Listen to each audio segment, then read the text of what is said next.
Hello mga kainday! So ayan, welcome ulit sa ating vlog at ngayon dahil hindi ako makatulog, sasagutin ko ang tanong ng isa sa aking mga follower na gustong maging content creator.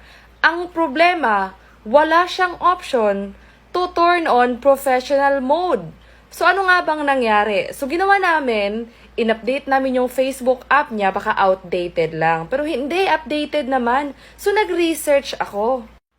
Kasi nakakapagtataka lang na hindi pala lahat ng profile Facebook natin or Facebook profile account natin merong option para i-turn on ang professional mode.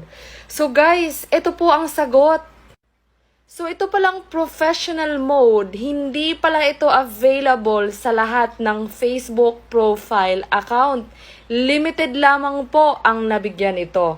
Kaya kung ikaw meron ka, napakaswerte mo. Pero, ano nga bang gagawin kung gusto kong maging content creator pero wala akong option na i-turn on ang aking professional mode? So may solusyon ako dyan. Ang kailangan mo lang gawin ay gumawa ka ng Facebook page. So tuturo ko sa'yo kung paano gawin yan. Sundan mo lang ang prosesong to. Pumunta ka sa iyong Facebook app at pumunta ka sa iyong Facebook profile at hanapin mo ang pages. Pindutin mo yan. Tapos, pindutin mo ang create. Tapos, pindutin mo ang get started. Pagkatapos, ilagay mo ang iyong page name. Halimbawa, Inday Badiday. O, ikaw nang bahala kung anong ilagay mo dyan, anong gusto mong ipangalan mo sa page mo. Tapos, pindutin mo ang next.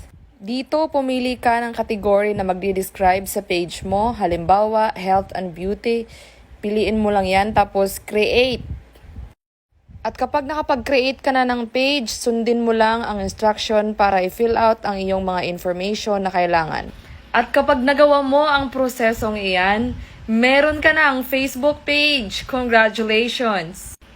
At pwede mo nang i-upload ang iyong mga videos, pwede ka nang mag-upload ng reels, at posible ka nang kumita. Kaya i-follow mo ako, i-like mo ang videong ito, i-share mo ito para makatulong naman sa iba at sabay-sabay tayong aangat. Charot! Joke lang!